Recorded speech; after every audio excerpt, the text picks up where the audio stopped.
On September 1st of this year, Project Return was invited to honor an individual at the Correcting the Narrative Awards, sponsored by the community and last year's Elijah O'Neill Award of Excellence winner, Shannon Ross.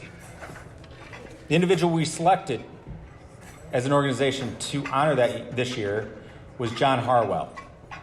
John Harwell was an individual who truly embodied the mission of Project Return. Embodied what we meant as reentry, was correcting the narrative about what it means to be a formerly incarcerated individual. I said, this is the award we were presenting him that night. You probably figured out I'm using past tense on this. On September 1st was the awards. On August 29th, he passed away. We went to the awards expecting John to be there with us. He was not. It was a very, very troubling experience to go through that night, not knowing where he was at, not knowing what was going on, not knowing what we could do to help him. And obviously, there was nothing. We've lost too many people. For many, many different reasons.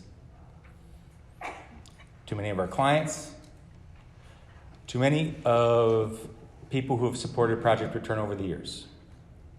This last year, we've lost 3 Don Bine Award Service Award winners. Al Koff, Gerhard Fischer, and Norman Skip Rambo. We are mourning as an organization. And I think as a community. So I ask that you join us in just a few moments of pause and silence so we can remember John and all those that we've lost.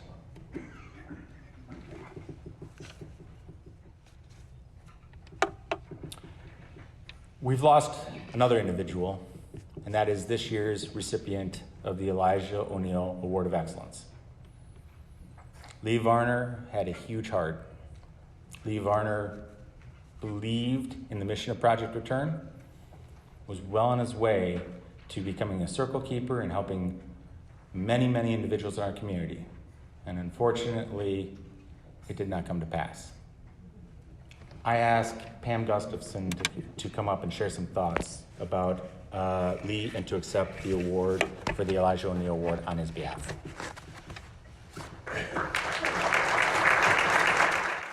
A couple of weeks ago, at a Breaking the Chain service, it was brought up that often those who have little give more than those who have a lot.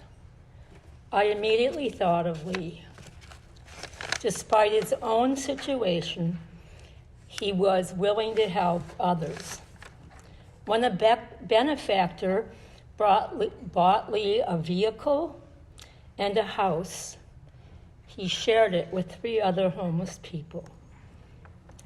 He felt responsible for cooking meals for the entire group. He was a regular attender at the monthly Project Return circles and always showed up during the pandemic Zooms. One day, Pastor Beebe and I were there dropping off household items. He was participating on the phone in a church service. He was saying a prayer, and he sounded so much like a preacher. Lee died unexpectedly, and we all miss him. I wrote a poem for him in a circle of support, and I'd like to read that to you now. It's called Lee and Jesus.